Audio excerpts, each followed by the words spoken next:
I would like to say that we have been given many responsibilities in fulfilling the vision of the Indian Constitution. And to this end, we build schools. We work towards giving our children world-class education. We build hospitals. We take primary healthcare infrastructure near the homes of people. We work towards transforming young people into thriving entrepreneurs.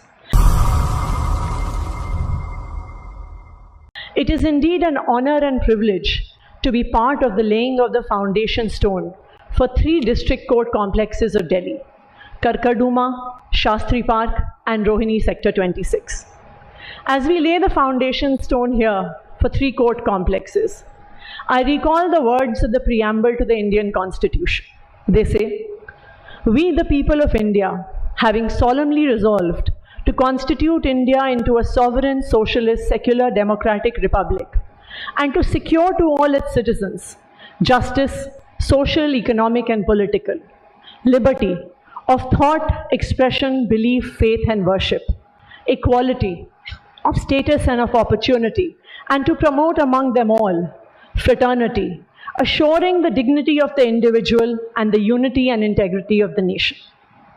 The first promise that the Constitution of India makes to the people of the country is the promise of justice.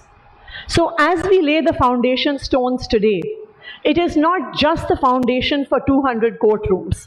It is a step in fulfilling the promise of justice, the promise made by the founding fathers of our country as they wrote the Indian Constitution. As a representative of the legislature and executive present here today, I would like to say that we have been given many responsibilities in fulfilling the vision of the Indian Constitution. And to this end, we build schools.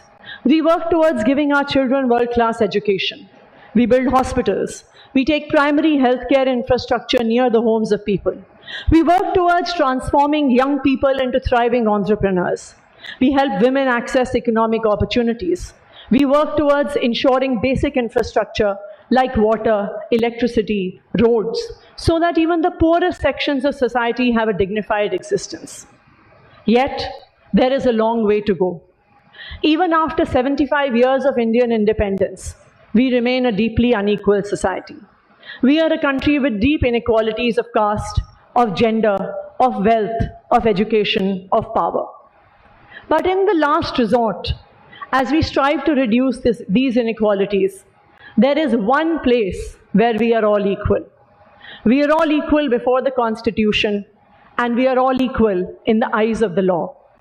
And this is why it is an honor to be a part of this foundation stone laying ceremony for these 3 court complexes, because this is where the dream of the Constitution will be fulfilled, where the promise of equality will be protected. In the next few months, we will, where we are sitting today, begin to see walls, windows, rooms come up. But for a citizen of this city, for a citizen of this country, these will not just be walls. These buildings will represent hope and trust. Trust in the Indian Constitution and the hope for justice. Every citizen of Delhi, every citizen of India who will enter these hallowed grounds will come with the trust that I may not be wealthy and I may not be powerful, but this is where I'm equal. This is where I will get justice. On behalf of the government of NCT of Delhi, I would like to say that under the leadership of the Honorable Chief Minister, Mr. Arvind Kejriwal, we are committed to fulfilling the promise of justice and providing whatever support is necessary to the third pillar of the government, the judiciary. In fact, during our government's tenure, we have steadily increased the resources allocated to the Delhi High Court and the Delhi District Courts. Before we came to power, in the year 2014-15, the total budgetary allocation to the courts was Rs 760 crores. This allocation has been steadily increased in the last few years, and by 2024-25, this year, it has increased 4 times and now stands at more than 3,000 crore rupees as our budgetary allocation. Judicial infrastructure has been expanded since 2015. A 60 courtroom complex, the Rouse Avenue Court, was inaugurated in 2019. 144 courtrooms have been added to Saket, Tees Hazari and Karkarduma courts. The S block of the Delhi High Court has been constructed and redeveloped. And now, Delhi is on its way to become the first state where all district courts will soon operate in a hybrid mode. So today is a proud moment for all of us as we begin work on this 1100 crore rupee project of 3 court complexes, Karkarduma, Shastri Park and Rohini Sector 26. It is a proud moment as we are taking a step in fulfilling the promise of justice, the promise of the Indian Constitution. Thank you.